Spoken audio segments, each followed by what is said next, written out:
greetings, and welcome to another episode of Women and Resistance. I am co-host Adesoji Iginla, and with me, as usual, is my sister from another mother,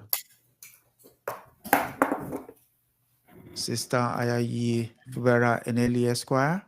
And today, it's the turn of another exemplary woman, and she's known for short as Biddy Mason. And my sister will take us through her life and times, and we should indulge her with questions when the need arises. Sister, welcome. Thank you.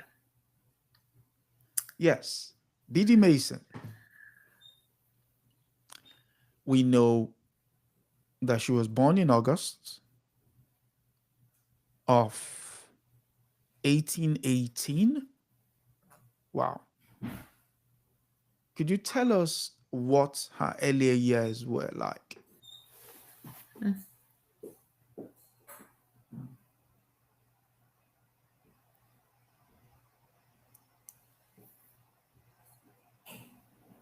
So we cleaning, we doing all the chores like Masa's wife want us to do. And Masa coming very excited and say, get dressed, put on your Sunday clothes, get ready, leave the chores. Hmm. I look at Masa wife. I look at my mommy. Say, do what Masa say.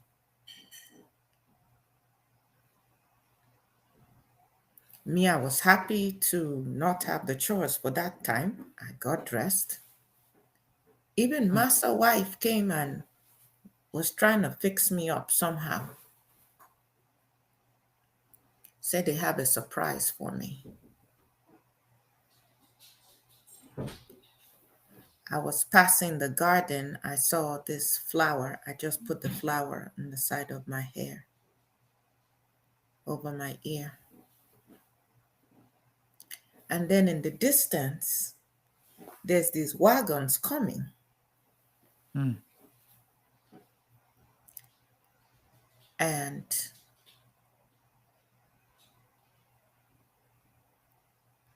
when the visitors reach the house, they say, oh, come. And then also, I see my younger sister, Hannah. She too, they say, come, but me first.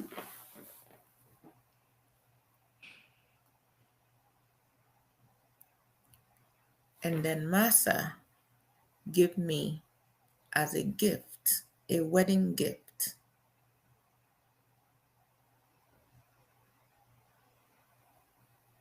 To the son and daughter, that the daughter-in-law, they're getting married.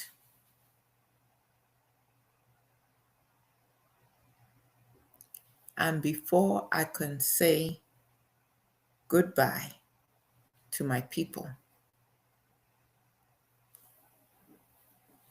I'm told, just carry your things, a little bag, nothing, a knapsack, nothing, we didn't have much. And we're gone. Me and my sister and two other of us, because they called us slaves. We're not slaves. They're the slave masters, enslave us, but we're called slaves. Hmm. But that was my life. Because this time that I was given as a gift, that make for me 4 masters in 18 years. My life is not my own. Wherever they say go, eat, sit, sleep, cook, clean. I learned a lot of things. I learned from the older women, the Black women. I learned about the herbs. learn about the taking care of babies, learn about the animals.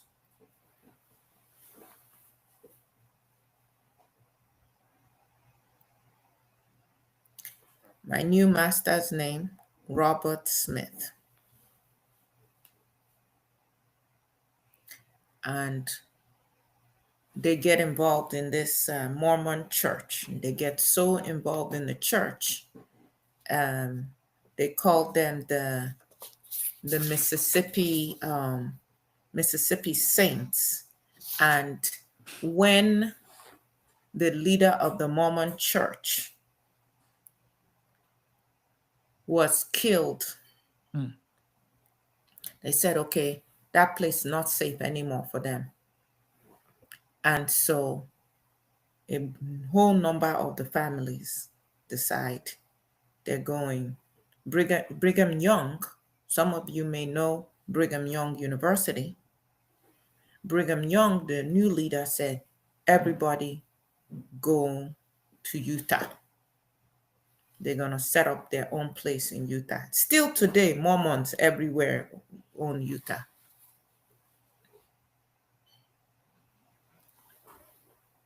From where we was at that time Mm.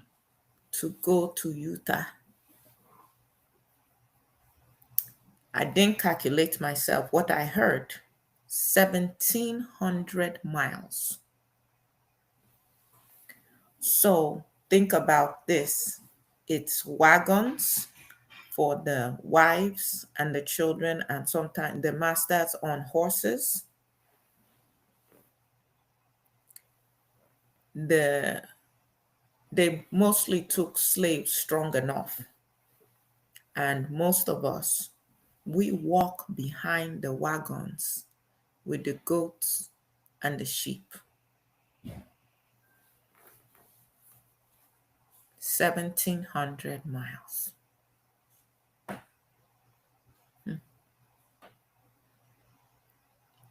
Mm. I had a baby when we started on this trip. So I was carrying a baby with me and cooking wherever we stopped, cooking for the master and his wife and children, cooking for all the slaves, the people that they took with them, taking care of all the animals. 1,700 miles walking. Then we get to Utah. While we on this trip,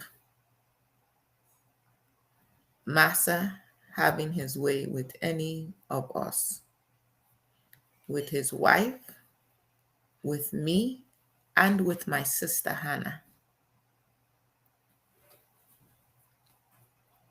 My sister Hannah ended up, before I'll tell that part of the story where we became free, my sister Hannah, 8 children. We don't write name of who the father is. Some people say Massa is the father of all, especially if the child come out, you can tell if it's white and black. But there were also a lot of what you now call Native Americans. We call them Indians. There's a lot of Indians too. And we used to sometimes interact with the Indians. And so we get to Utah and we set up shop. And I have my second and my third child in Utah. And then Massa get it in his head again. And after 2 years in Utah, this same Mississippi Saints, not everybody, but some of them now decide they're going to go to San Bernardino in California, looking for more space, greener pastures, more ways to make money. But the Mormon church leader told them, though, California, free state. I didn't go to school. Mm. I didn't read. So these things I find out later. Some things we hear, but we don't understand everything. So Utah, you can have slaves. Mississippi, Georgia, have slaves. California, free state, Meaning? meaning you're not supposed to have slaves in Oh. California. But here, the funny thing about America and American law.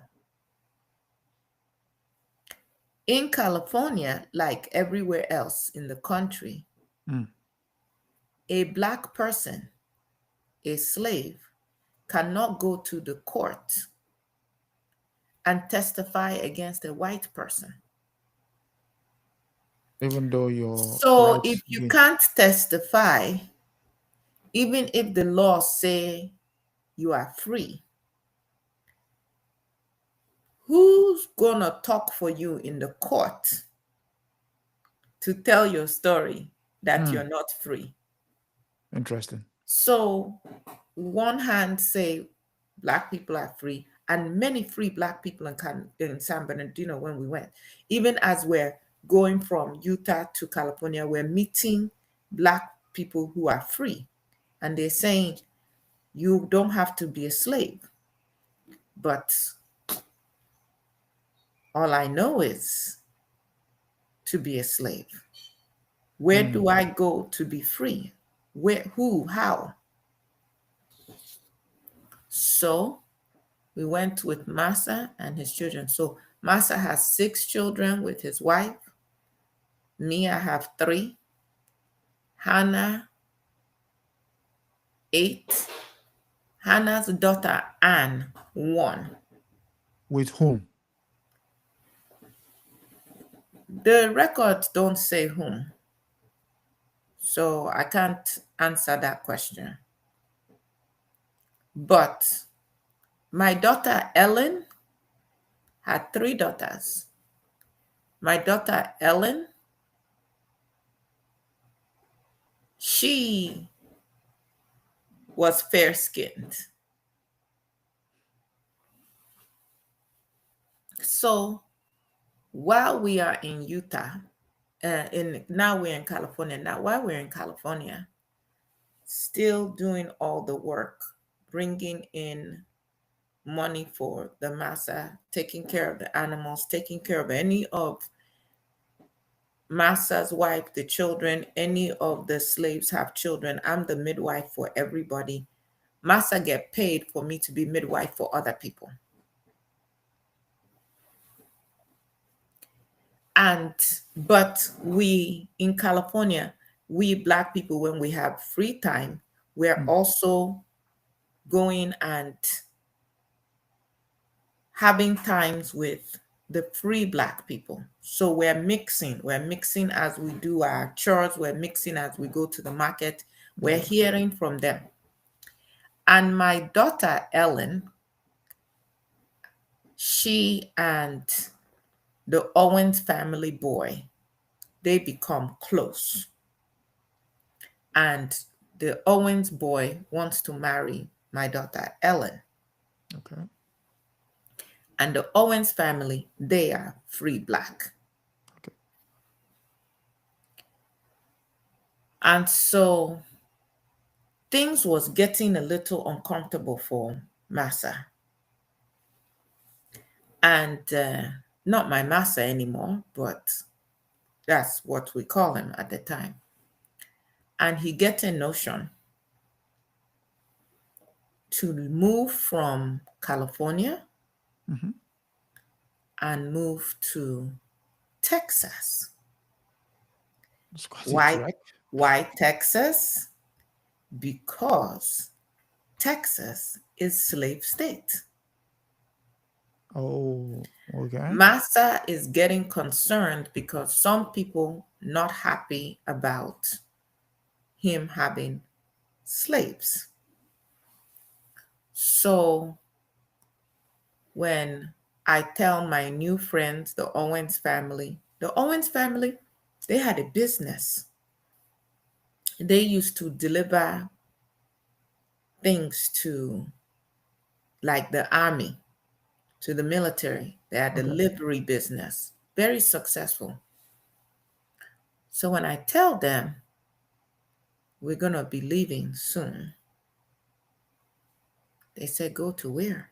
Said Texas. Said, no, no, you can't let yourself go to Texas. Mm.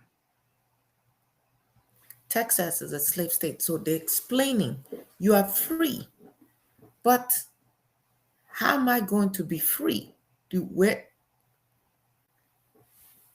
So Ellen too did not want To leave, obviously, to because leave. of the, yeah. And then one of Harriet's daughters, Hannah's daughter, one of Hannah's daughter, Harriet is my daughter too, but one of Hannah's daughter, Mm. she was also close now with one of the Mexicans that worked with the Owens family. Family. He too liked her. He too wanted to marry her. So everybody concerned about The proposed moved. this, yes. So we at first we didn't know what to do. We can't walk into a court and where we going to run, who we going to go to. Mm. And so the Owens family went and talked to the sheriff. So Robert and Charles Owens, they went and talked to the sheriff. Mm. And the sheriff comes with a group of armed people, armed men, and they waylay us, they stop us while we're at the Cajon Pass. We're already leaving California. San Bernardino, heading towards, but we're still in California. the area, yes. Mm-hmm.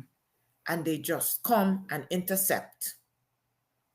And what they did, they arrest all of us, the Black people, because that's how to protect us. They arrest us and put us in the jail and issued, they call it habeas corpus to Robert Smith. Basically, you are imprisoning these people against their will. You have to come to court to come and prove your case. So Robert and Charles Owens used their money and hired a lawyer, a white lawyer. That's the only kind of lawyer at that time you Okay. can hire. Okay. And the judge for the case was Judge Hayes.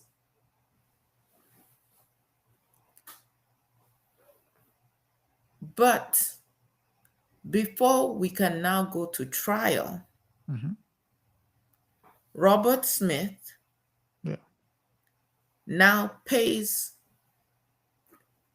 Your lawyer. our white attorney, our white lawyer, and he doesn't come to court. Oh.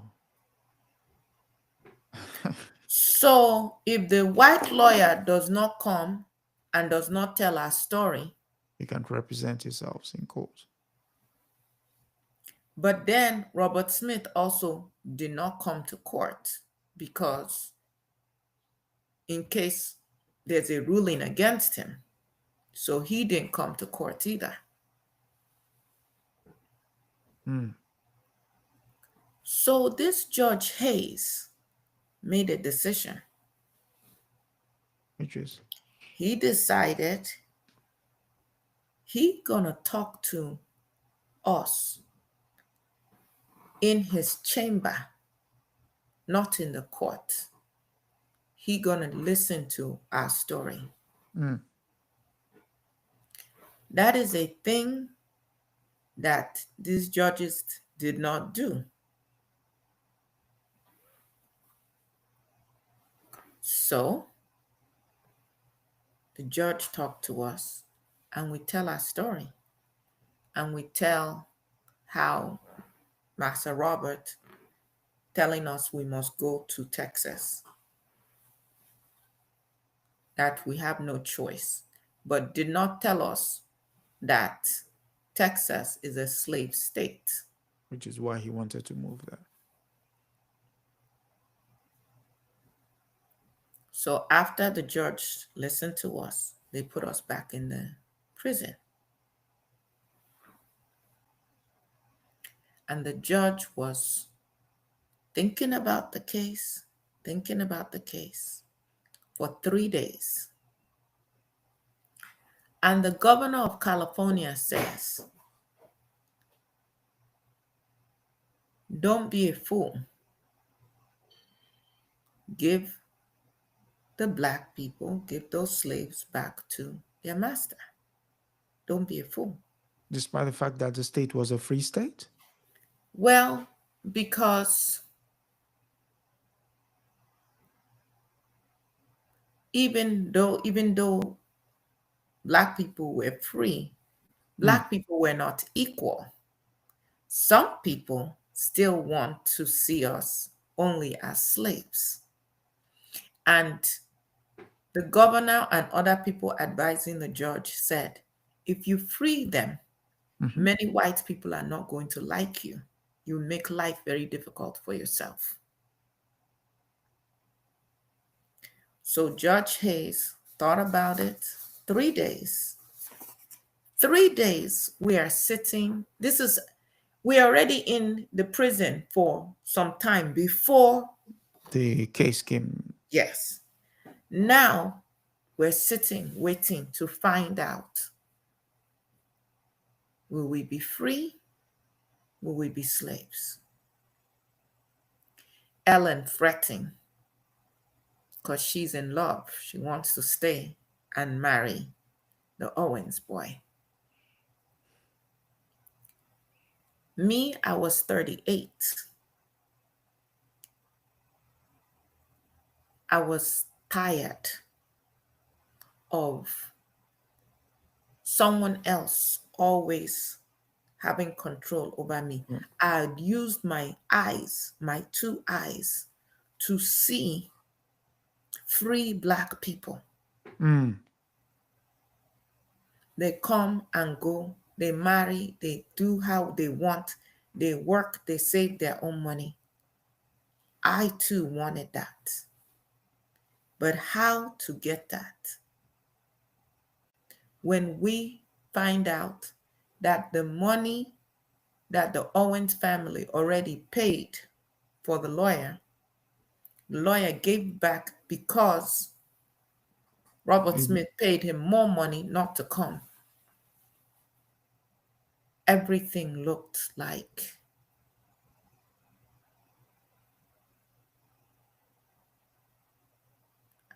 I and my children would never be free. And my sister, now she have a grandbaby. And still, we don't see how we can be free. After 3 days, in 1856, in the Mason v. Smith case, State of California, County of Los Angeles, before the Honorable Benjamin Hayes, Judge of the District Court of the First Judicial District, State of California, County of Los Angeles. Before this man, they're making all this announcement in court, and we just sitting and looking, sitting and praying. And a lot of black people there, the free black people there, watching, praying, hoping.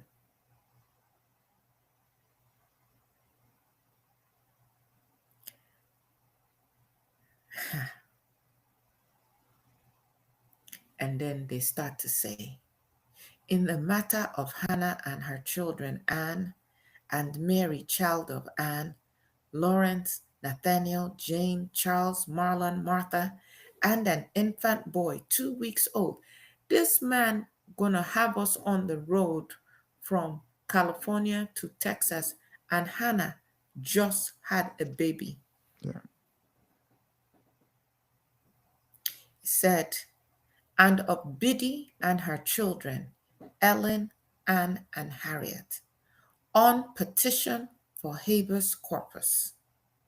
Now, on this 19th day of January, in the year of our Lord 1856, the said persons above named are brought before me in the custody of the sheriff of said county, all except said Hannah and infant boy 2 weeks old, who are satisfactorily shown to be too infirm to be brought before me, and except Lawrence, who is necessarily occupied in waiting on his said mother Hannah, and Charles, who is absent in San Bernardino County, but within said judicial district, and Robert Smith, claimant, also appears with his attorney Alonzo Thomas Esquire, but Robert Smith didn't come, just his attorney. Attorney.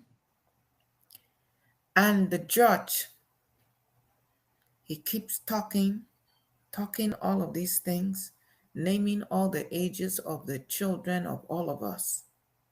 And then he says,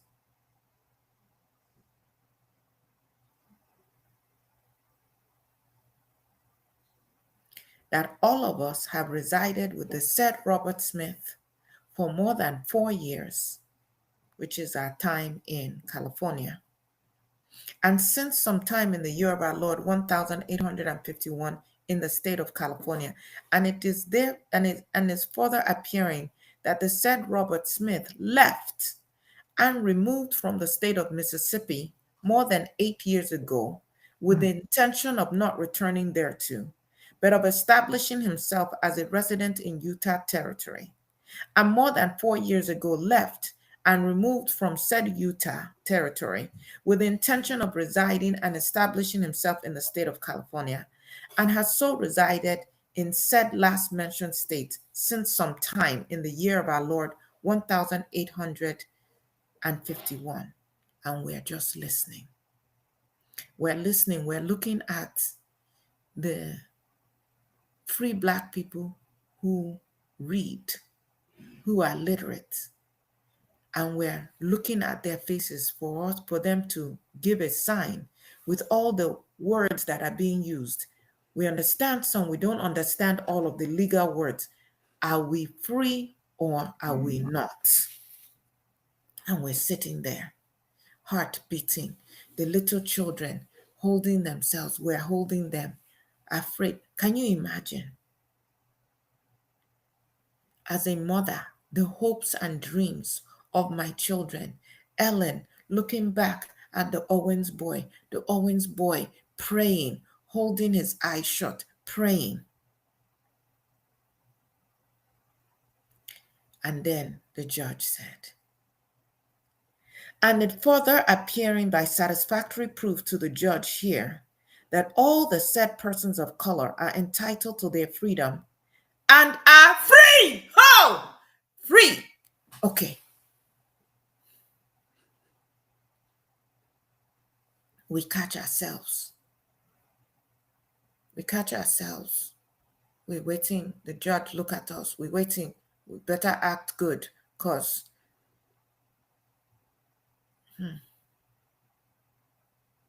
holding the children. Be quiet. Body shaking, shaking, sitting, shaking. And he said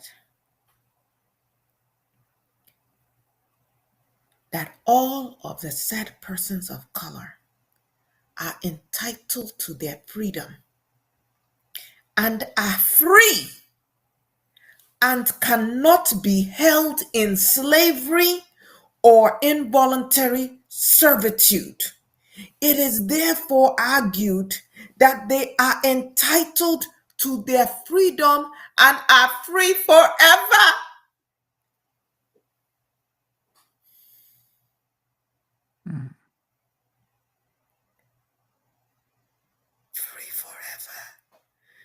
free forever, free forever. And the black people, they're clapping, people clapping, clapping. I can't clap. I'm just, can we go? They can take us back to free, free. What they do mean? They mean that free. I ain't never been free. Never been free. And the judge wasn't done talking. He said, and it further appearing to the satisfaction of the judge here that the said Robert Smith intended to and is about to remove from the state of California, where slavery does not exist, to the state of Texas, where slavery of Negroes and persons of color does exist, and is established by the municipal laws, and intends to remove the said before mentioned persons of color to his own use without the free will and consent of all or any of the said persons of color, whereby their liberty will be greatly jeopardized. And there is good reason to apprehend and believe that they may be sold into slavery or involuntary servitude. 4 masters. 18 years. My children only 1. But I don't want to go another place and my children sold like the goats.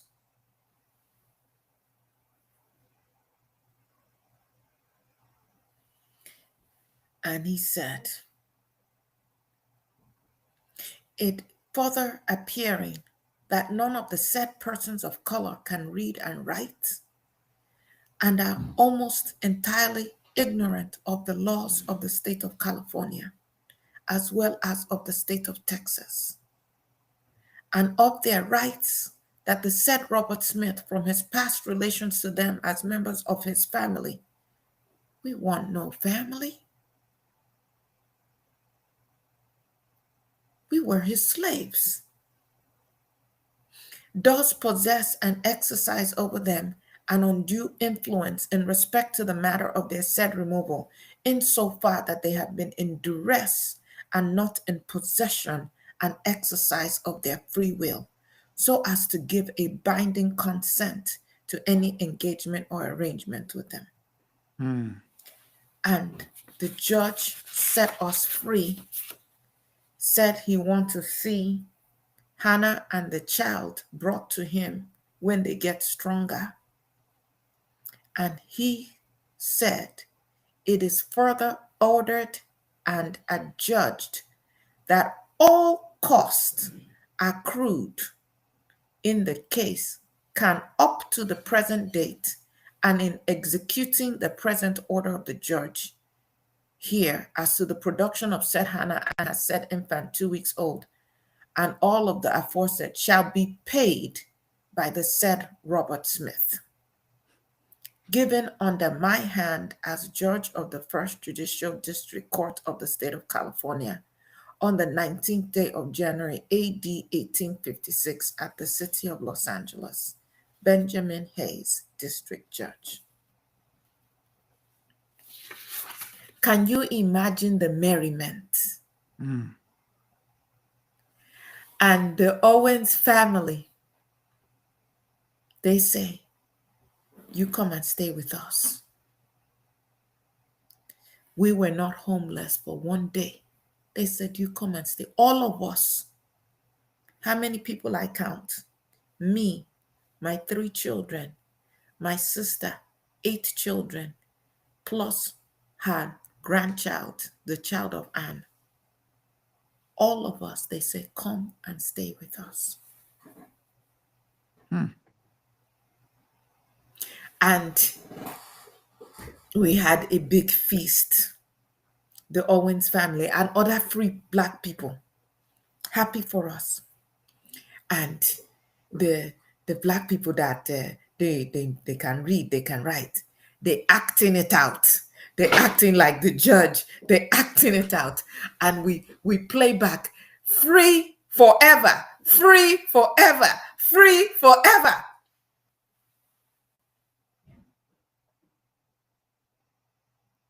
That was a wonderful day. Mm.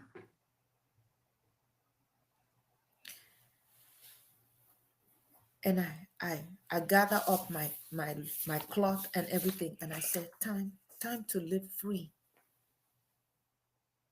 time to work.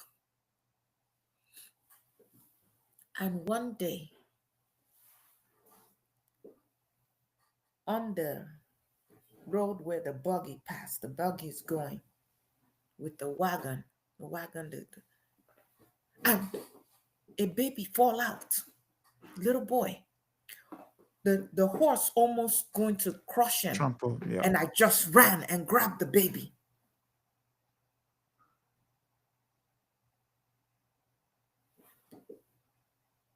And the wagon stopped and they opened, and the mother, and I give the baby to the mother, and there's a man inside the wagon.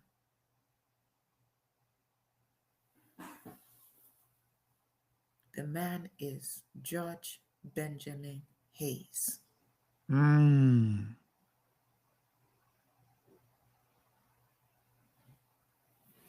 And the child was Chauncey Hayes. And I tell them I'm a midwife. I know how to take care of children and sick things, and I helped with their child. But the judge had a brother-in-law named Dr. Griffin. So the doctor comes and sees what I was already doing for the child. He asked me about what I know. And Judge Hayes is sitting quiet and he's thinking. He wrote it in a letter. He's thinking, what if I had allowed fear to cause me not to free this woman? Would my child still I'll be be alive alive. today? Yes. Yeah. And his brother-in-law, Dr. Griffin, when he saw my skills, he hired me as a midwife to work with him and paid me $2.50 a week. Mm. Now, you people are talking about women and resistance. You can resist when you are poor, but if you find a way to get some money, it helps you to resist even more and help other people. True. So the Owens family, they had something, a little something, allowed them to fight for my freedom and the freedom of my children and my sister and her children. Allowed us to sleep well at night with food in our bellies until we made our own way.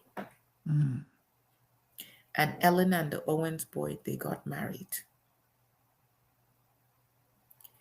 And I did not take my $2.50 and say, oh, I'm free. Now Exactly. let me buy everything and do this and do that. Even now, some people see my picture and they say, oh, I could have worn something better or I could look different. If you ever see the picture, this is a picture. Mm. But I was focused. And after 10 years, you hear what I say? After 10 10 years, years. Yeah. some of you working 20, 30, more your whole life, don't own anything. Mm. After 10 years, I bought a property that I rented out and saved until I bought the property for my homestead. Mm. And I helped many people when the smallpox epidemic broke out. I used my knowledge of traditional herbs and I helped many people, prevented many people from getting smallpox, helped many people who got it to heal. But there were still a lot of deaths. And one of my daughters died very young. Mm. She was about 14 or 15. And then it was just Ellen and Harriet left. I did not have any more children. And I started to buy property. And the place that I bought my property today is known as downtown Los Angeles, in the heart of the city. That is where I had my property. But I had a philosophy about myself. And my philosophy is this: if a hand is closed, nothing good can get into it. Mm. In the open hand is blessed, Yeah. for it gets an inheritance and it gives out abundance as it receives. So if you want to have, you must have a generous and open heart To give. and hand. And so in my time, coming from not knowing freedom to having freedom, some say I'm the first Black woman to own property in California. Black men owned property, but Black woman Women. by herself. Don't matter if I'm the first, the second, or the third. What matters is I'm not the last. Mm. But that what I did can give other people an idea of what they can do too. I never went to school. I still never learned to read and write.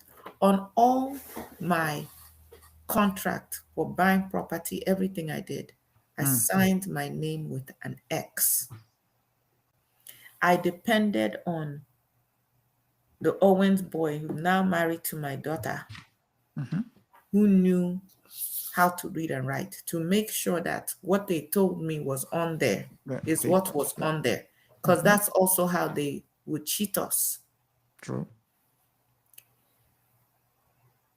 When there was a flood in Los Angeles, I opened up a place and then I told the other shopkeepers, I said, I'm putting this much credit. I'm Forward. putting this much credit on your books. If Mm. anybody comes in and they need to get food Make it and they available. don't have the money, charge it to my account. Mm. I did not care whether they were Black, Mexican, today you people say Hispanic, um, white, anybody who was in need. I said, charge it to my account. Mm. Then I bought this other plot of land and I gave the plot of land for the establishment of the first African Methodist Episcopalian Church in Los Angeles. That church congregation, the church still exists, not on the same place because that building burnt down. But I gave the church the land. And then for the first year, I paid the salary of the pastor so the pastor could concentrate on the work of leading the flock. I was not even a member of that church. I was a member of another church, many white people in that church, and I gave and supported that church too. Now, with the smallpox epidemics, many children lost their parents. I Mm. opened an orphanage. I paid for it, not the government.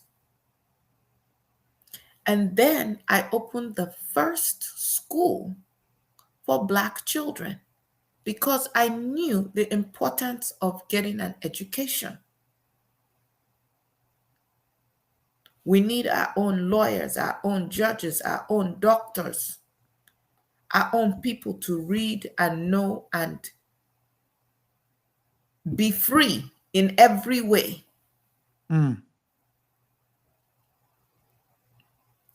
And eventually, I had bought so much land in what is now called the downtown Los Los Angeles Angeles. that, based on the land records, the property records, Yeah. they estimate that when I finally died, that I was worth $300,000. Wow. $300,000. I died on January 15, 1891.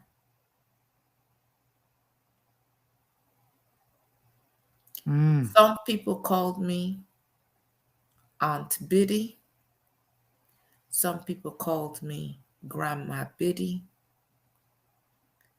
But everybody knew that I was someone who was so grateful for my life and my freedom. I wanted everybody to be free and to live with some dignity. Mm. And so I opened doors not just for me and my family, but to help as many people and as many Black people, my Black community, as much as I could. Mm. But something happened that is also a cautionary tale. Go on.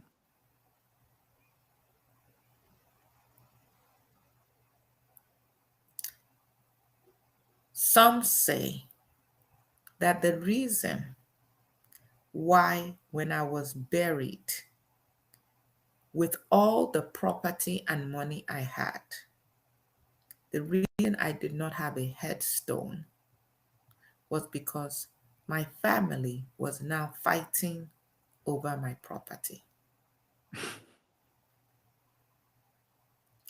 Eventually, my grandson, also known as Robert, was able to consolidate and he became the wealthiest Black person in Los Angeles.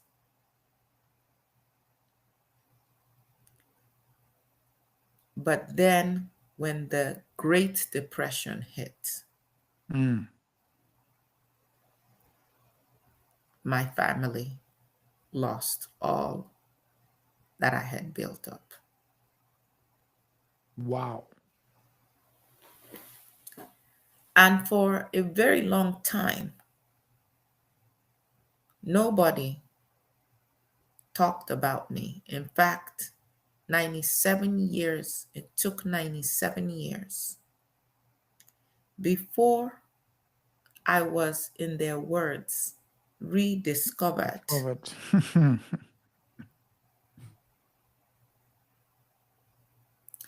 And as they were doing some work, they found where my house used to be and some of what they call artifacts from my home. And in 1988, 97 years after I was buried, the richest woman in California, Black woman in California, maybe in the whole country, without a headstone, in what they called an unmarked grave. Mm. In 1988, finally, my grave was given a headstone and marked in a public ceremony attended by hundreds who were then introduced to me and what I was able to do. And I only have 4 descendants today. I have my great, great, great, great, great, like the 6th generation, um, Cheryl Cox, and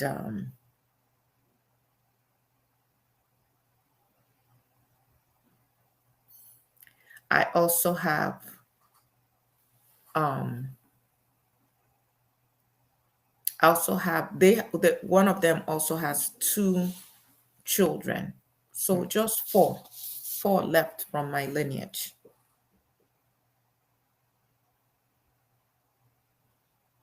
Hmm. Today, they have established my descendants. They have established the Biddy Mason Memorial Park near where my former property was.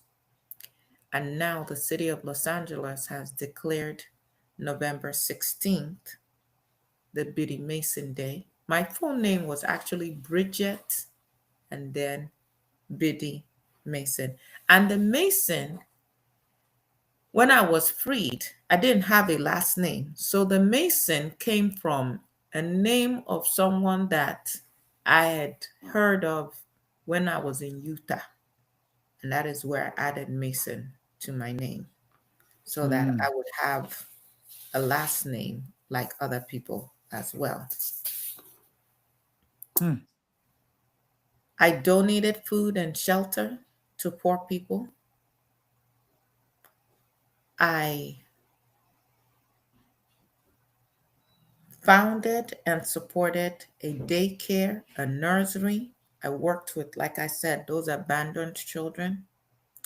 And I created a travelers aid center to help those in need or Oh, those who might need shelter or some assistance. Because I remembered if the Owens family had not taken my family in, you would have been homeless. even when we were given freedom, then how do we live free? My foundation today continues my work through education, housing, and mentoring activities. And my legacy is honored in murals, public art installations. There are different historical exhibitions. If you go down to downtown Los Angeles, there is a whole block, about 80 feet of a wall where they tell the story of my life and what I was able to accomplish. Hmm. So it's Cheryl Cox and then Robin Cox, and then Robin's children, Daniel and Dakota. And Cheryl is the one who is the president of my foundation. Mission. And Robin is a professor at University of Southern California.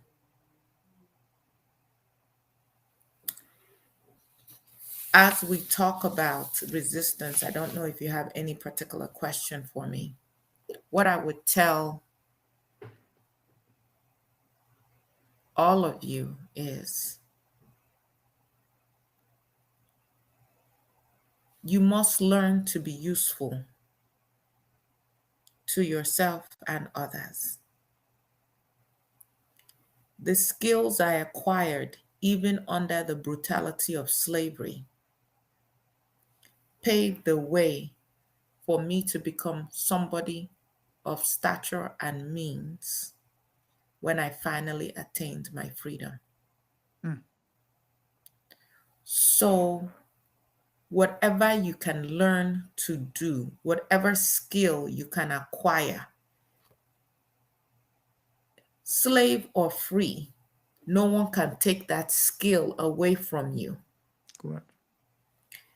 And your skills and your discipline to be the best with what you have might open doors for you that you don't even know exist.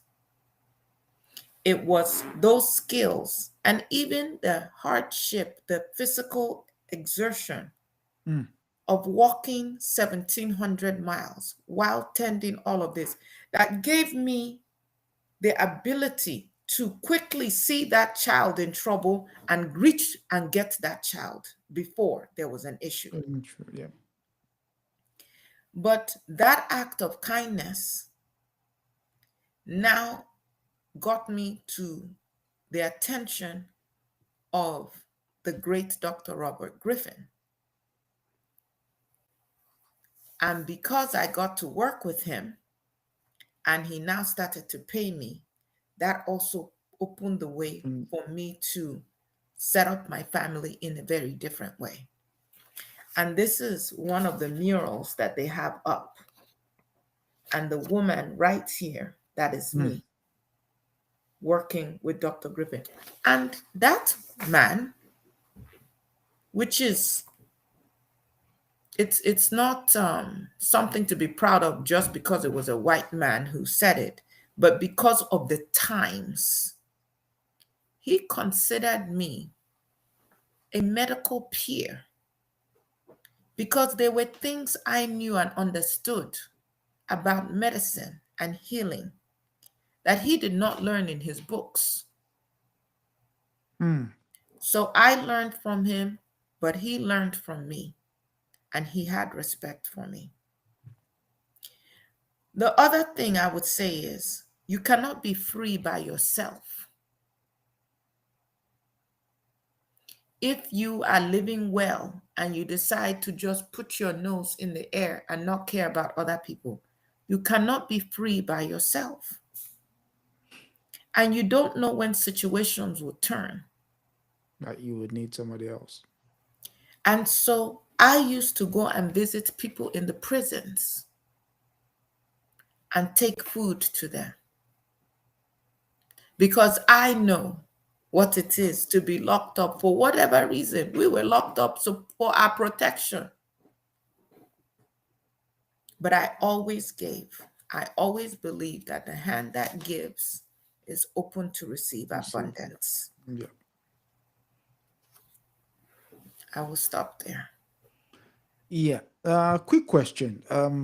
I mean, in light of the fact that you said in your case in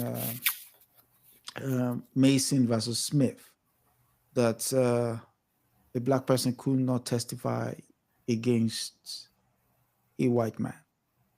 Yes. In light of what is happening in the United States right now and predominantly all over the world, but specifically speaking to the United States, the fact that black women are constantly at the forefront of resisting.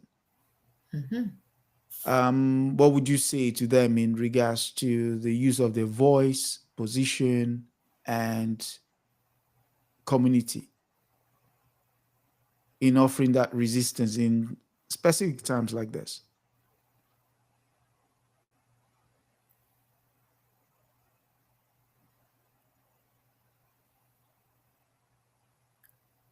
We are the mothers. We are the ones who feel the first stirrings of that being growing in us. We are the ones whose internal organs have to be pushed out of the way and rearranged for the child to have room to grow. We are the ones who, by what we imbibe, provide nurture to that child to grow. And if we are sickly or infirm, that child might be too weak to be born or might be sickly and infirm when they're born.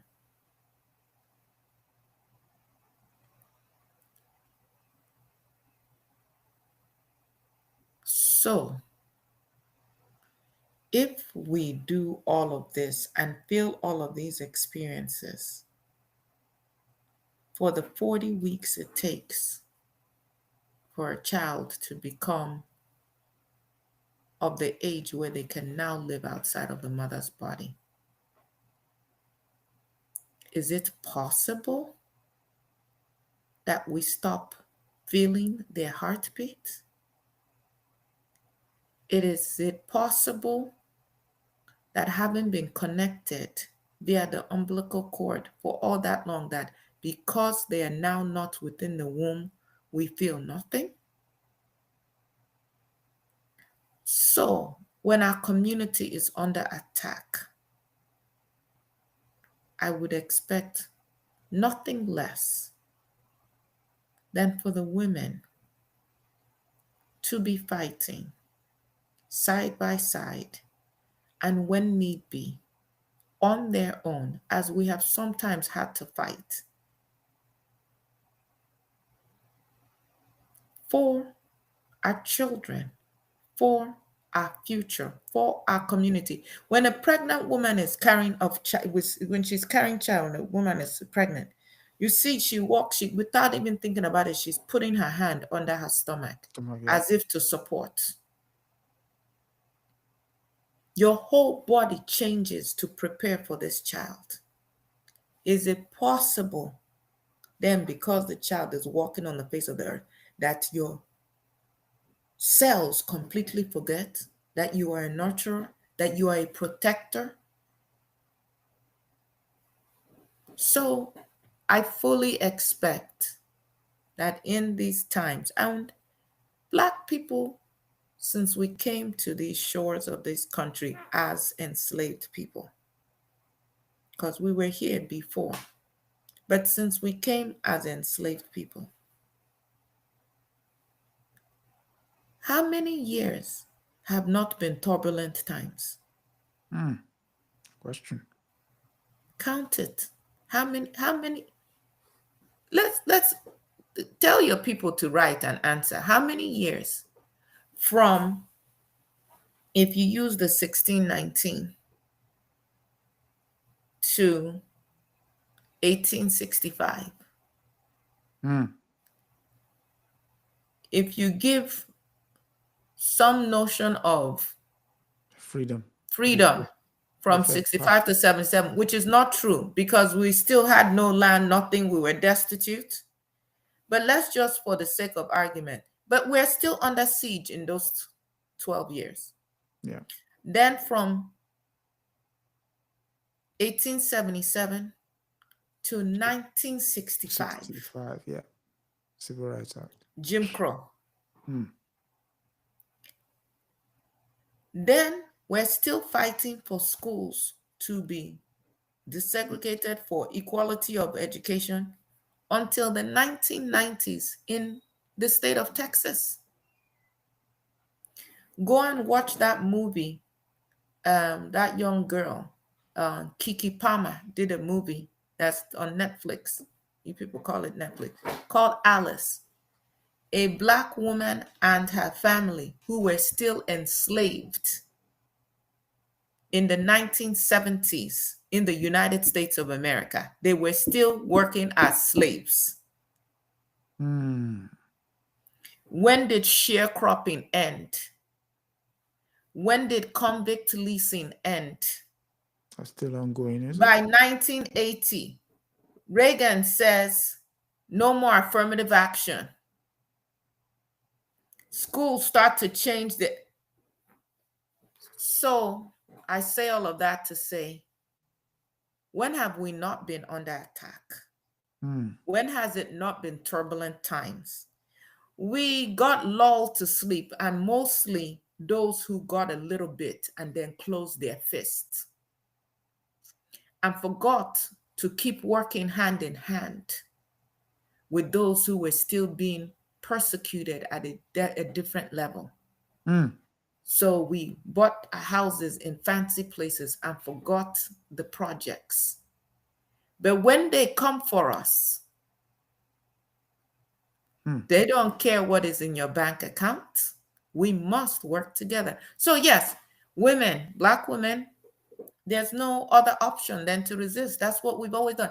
Our very existence, my life, staying alive through all those slave masters, staying alive through all the heartbreak, staying alive knowing I had no control over my body. That was an act of resistance.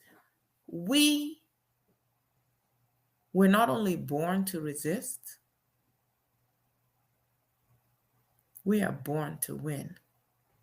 And on this earth, I went from an enslaved woman, they called me a slave, ignorant, but ignorant only based on what they say is intelligence, because my intelligence was saving their lives, right?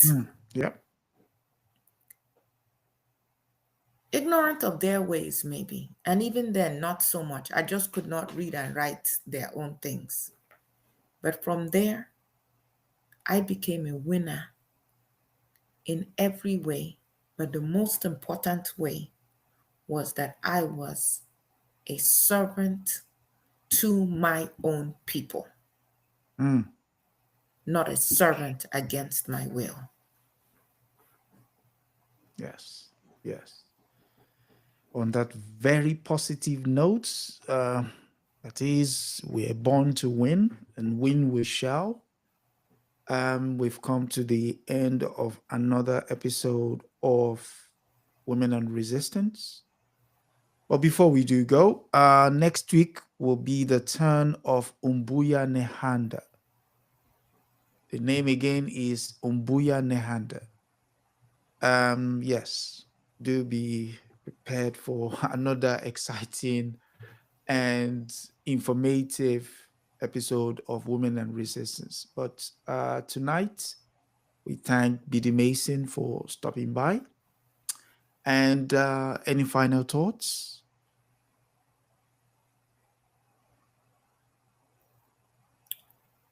In my life, I took more action than just talking. So, what I will ask your people listening is, what action are you going to take? Mm, What yes. action are you going to take? And I thank you for telling my story, because many people still don't know my story. But if I could accomplish what I did under the circumstances of my life, Mm. there is nothing any of you cannot do today. Nothing. No, thank you. Thank you. Thank you for sharing. And yes, on that inspiring note, I would say good night and God bless. So next week, it's Nehanda Umbuya. Until next week, again, it's good night and God bless. Good night.